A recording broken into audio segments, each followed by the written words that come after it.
Hello everyone, welcome talk T V. നമുക്ക് ഇന്നത്തെ ആദ്യത്തെ ന്യൂസ് നോക്കാം. ഏറ്റവും ആദ്യ ന്യൂസ് എന്ന് പറയുന്നത് നോർട്ടന്റെ മോട്ടോർ സൈക്കിള് ഇന്ത്യയിൽ ലോഞ്ച് ചെയ്യാൻ പോകുന്നുണ്ട്. ഇന്ത്യയിൽ മാത്രമല്ല, 3 വർഷത്തിനുള്ളിൽ പലതരത്തിലുള്ള പുതിയ മോട്ടോർ സൈക്കിൾസ് നോട്ടൻസ് കൊണ്ടുവരുന്നുണ്ട്.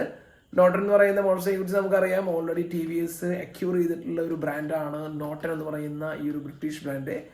അപ്പോൾ എന്തായാലും നോട്ടൻ ഇന്ത്യയിലേക്ക് തിരിച്ചു വരും. ഇതിനു മുൻപ് നോട്ടൻ സെയിൽ ചെയ്തിരുന്നത് കൈനറ്റിക് എന്ന് പറയുന്ന ഒരു ടീമായിരുന്നു. പക്ഷേ ഇനി അവരല്ല, TVSന്റെ അണ്ടറിൽ കുറച്ചും കൂടിയും നമുക്ക് തോന്നുന്നു ഇന്ത്യയിലുള്ള ഒരു പ്രൊഡക്ഷൻ ആയതുകൊണ്ട് കുറച്ചും കൂടിയും വില കുറച്ച് കുറച്ചും കൂടിയും ബെറ്റർ ആയിട്ടുള്ള മോഡൽസ് വരാനായിട്ടുള്ള ഒരു ചാൻസ് ഉണ്ട്. എന്തായാലും നമുക്ക് വെയിറ്റ് ചെയ്യാം. അടുത്ത ന്യൂസ്, KTMന്റെ ഏറ്റവും പുതിയ 650cc ആയിട്ടുള്ള ഡ്യൂക്ക് വരാനൊരു ചാൻസ് ഉണ്ട്. അണ്ടർ ഡെവലപ്മെന്റ് എന്നാണ് അറിയാനായിട്ട് സാധിച്ചിട്ടുള്ളത്. ആ ഒരു ഡ്യൂക്കിന്റെ പ്രത്യേകം നോക്കുകയാണെന്നുണ്ടെങ്കിൽ KTM ഓൾറെഡി ലോഞ്ച് ചെയ്തിട്ടുണ്ടായിരുന്ന KTM 790 ഡ്യൂക്കിനെ ബേസ് ചെയ്തിട്ടാണ് 650cc ആയിട്ടുള്ള പുതിയ ഒരു മോഡല് KTM കൊണ്ടുവരാൻ വേണ്ടി ശ്രമിക്കുന്നത്. ഈ ഒരു മോഡല് 650cc ആയിട്ടുള്ള പാരലൽ ട്വിൻ ആയിട്ടുള്ള ഒരു എഞ്ചിൻ ആയിരിക്കും. പവർ ഏകദേശം ഒരു 70 bhp ആണ് പ്രതീക്ഷിക്കുന്നത്. പിന്നെ ഈ ഒരു മോഡൽ ഉണ്ടാക്കുന്നത് നമ്മുടെ ഇന്ത്യയിലായിരിക്കും. ബജാജ് ഓട്ടോന്റെ ഫുൾ സപ്പോർട്ടോടുകൂടിയിട്ടായിരിക്കും ഈ ഒരു 650cc ആയിട്ടുള്ള പുതിയ ഒരു ഡ്യൂക്ക് KTM ഡെവലപ്പ് ചെയ്യാനായിട്ട് പോകുന്നത്. അതിനോടൊപ്പം തന്നെ ഇതിന്റെ ഷാസിസ്, ഇതിന്റെ ചില സൈക്കിൾ പാർട്സ് എല്ലാം എടുക്കുന്നത് ഓൾറെഡി ഉണ്ടായിരുന്ന ഞാൻ നേരത്തെ പറഞ്ഞ KTM ഡ്യൂക്ക് 790 ആണ്. നമുക്കറിയാം, സ്കാൽപ്പൽ എന്ന് പറയുന്ന രീതിയിൽ ഇന്ത്യയിൽ ലോഞ്ച് ചെയ്തിരുന്ന ഒരു മോഡലാണ് ഡ്യൂക്ക് 790 എന്ന് പറയുന്നത്.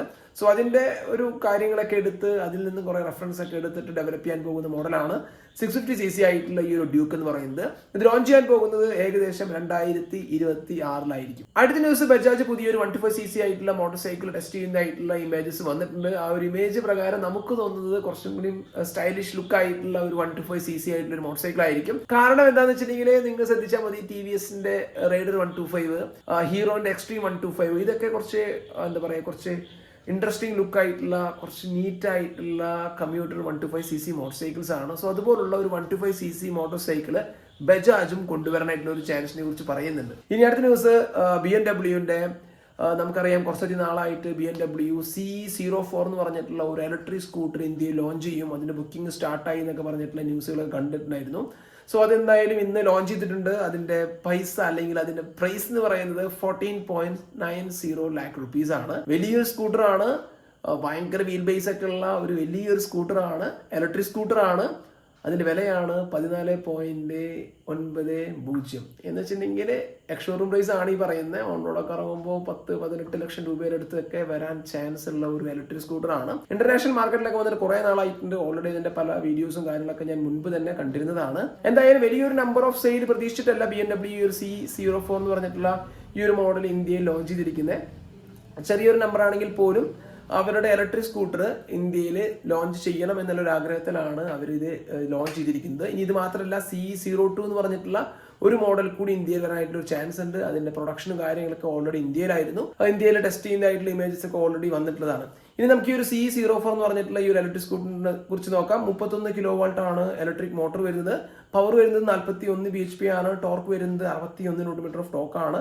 8 kWh ഒരു ബാറ്ററി പാക്ക് വരുന്നുണ്ട്. റേഞ്ച് വരുന്നത് 130 km ആണ്. ടോപ്പ് സ്പീഡ് വരുന്നത് 120 km ആണ്. പിന്നെ TFT സ്ക്രീൻ എന്ന് പറയുന്നത് 10.25 ഇഞ്ച് ആയിട്ടുള്ള വലിയൊരു TFT സ്ക്രീൻ ആണ് ഈ ഒരു സ്കൂട്ടറിൽ വരുന്നത്. പിന്നെ ട്രാക്ഷൻ കൺട്രോൾ സിസ്റ്റം ഉണ്ട്. ചാർജിങ് ടൈം എന്ന് പറയുന്നത് 4 മണിക്കൂറാണ്. ഫാസ്റ്റ് ചാർജിങ് ടൈം എന്ന് പറയുന്നത് ഏകദേശം ഒരു 2 മണിക്കൂറിന്റെ അടുത്തേക്ക് ടൈം വരുന്നുണ്ട്. നമുക്കറിയാം, BMW ഓൾറെഡി C400 GT എന്ന് പറഞ്ഞിട്ടുള്ള ഒരു പെട്രോൾ ബേസ് ചെയ്തിട്ടുള്ള ഒരു സ്കൂട്ടർ ലോഞ്ച് ചെയ്തിട്ടുണ്ടായിരുന്നു. ആ ഒരു സ്കൂട്ടർ ലോഞ്ച് ചെയ്തപ്പോൾ അവരുടെ ഉദ്ദേശം എന്ന് പറയുന്നത് വലിയൊരു നമ്പർ ഓഫ് സെയിലിന് വേണ്ടിയിട്ട് ലോഞ്ച് ചെയ്തായിരുന്നില്ല. പക്ഷേ അത് ഇന്ത്യയിൽ അവർ വിചാരിച്ചതിൽ കൂടുതൽ C400 GT എന്ന് പറഞ്ഞിട്ടുള്ള സ്കൂട്ടർ സെയിലായി എന്നുള്ളതാണ് BMW അവരുടെ പ്രസ് മീറ്റിലൊക്കെ പറഞ്ഞിട്ടുള്ളത്. സോ അതുപോലെ ഈ ഒരു സ്കൂട്ടറിനും ഒരു സെയിൽ ഉണ്ടാവും എന്നുള്ള കാര്യം നമുക്ക് നോക്കാം. പിന്നെ ഇതൊരു പ്രത്യേക ലുക്ക് ആയിട്ടുള്ള ഒരു സ്കൂട്ടറാണ്. ഇതിന്റെ ഏറ്റവും ഇൻട്രസ്റ്റിംഗ് ആയിട്ട് ഞാൻ കണ്ടിരുന്ന ഒരു കാര്യം എന്ന് പറയുന്നത് ഇതിന്റെ ബെഞ്ച് ആയിട്ടുള്ള ഒരു സിംഗിൾ ഫ്ലാറ്റ് ആയിട്ടുള്ള ഒരു സീറ്റിനെ കുറിച്ചിട്ടാണ്. അതിനെക്കുറിച്ച് ഓൾറെഡി ഈ ഒരു മോഡലിന്റെ പാറ്റന്റ് ഇമേജ് വന്നപ്പോൾ തന്നെ കുറെ ചർച്ചകൾ വന്നിരുന്നതാണ്. എന്തായാലും നമുക്ക് ഇന്ത്യയിൽ ഉടൻ തന്നെ റോഡുകളിൽ ചിലപ്പോൾ 1-2 ഒക്കെ കാണാനായിട്ടുള്ള ഒരു ചാൻസ് ഉണ്ട്. ഇനി അടുത്ത ന്യൂസ്, ഹീറോ എക്സ്ട്രീം 160 R4Vയുടെ പുതിയ എഡിഷൻ വന്നിട്ടുണ്ട്. 2024 ആയിട്ടുള്ള മോഡൽ വന്നിട്ടുണ്ട്. ഏറ്റവും വലിയൊരു മാറ്റം എന്ന് പറയുന്നത് പുതിയ കളേഴ്സ്, അതുപോലെ തന്നെ ഡ്യുവൽ ചാനൽ ആയിട്ടുള്ള ABS ആണ് വരുന്നത്. നമുക്കറിയാം, മുൻപ് വന്നിരുന്നത് സിംഗിൾ ചാനൽ ആയിട്ടുള്ള ABS ആയിരുന്നു. പിന്നെ സിംഗിൾ പീസ് ആയിട്ടുള്ള ഒരു സീറ്റ് ആണ് ഇതിൽ കൊടുത്തിരിക്കുന്നത്. അതുപോലെ തന്നെ ടെയിൽ ലൈറ്റിന്റെ ഡിസൈനിലൊക്കെ ചെറിയ മാറ്റങ്ങൾ വന്നിട്ടുണ്ട്. പിന്നെ അത് പോരാണ്ട് 2 പുതിയ ഫീച്ചേഴ്സ് കൂടി ഹീറോ കൊടുത്തിട്ടുണ്ട്. ഒന്ന് ഡ്രാഗ് റേസിന്റെ ടൈമർ അല്ലെങ്കിൽ ഡ്രാഗ് റേസ് നമ്മൾ നടത്തുന്ന ആ ഒരു ഡ്രാഗ് റേസിന്റെ ടൈമിംഗ് അറിയാനായിട്ടുള്ള ഒരു കാര്യം കൊടുത്തിട്ടുണ്ട്. അതുപോലെ തന്നെ പാനിക് ബ്രേക്ക് അലേർട്ട് എന്ന് പറഞ്ഞ രീതിയിൽ നമ്മൾ സഡൻ ആയിട്ട് ബ്രേക്ക് പിടിക്കുമ്പോൾ അതിനനുസരിച്ചിട്ടുള്ള അലേർട്ട് എന്ന് പറയുന്ന രീതിയിലുള്ള ഒരു ഫീച്ചറും കൊടുത്തിട്ടുണ്ട്. എന്താണ് ഈ ഫീച്ചർ എന്നൊക്കെയുള്ള കാര്യം നമുക്ക് എന്തായാലും വണ്ടി കണ്ട് ഓടിച്ചിട്ട് മനസ്സിലാക്കാമെന്നാണ് ഞാൻ വിചാരിച്ചിരിക്കുന്നത്. ഇതൊക്കെയാണ് ഇന്നത്തെ മെയിൻ ന്യൂസസ്. എന്തായാലും നിങ്ങളുടെ അഭിപ്രായം താഴെ കമന്റ് ചെയ്യുക. Thanks for watching. See you next video. Until then, ciao.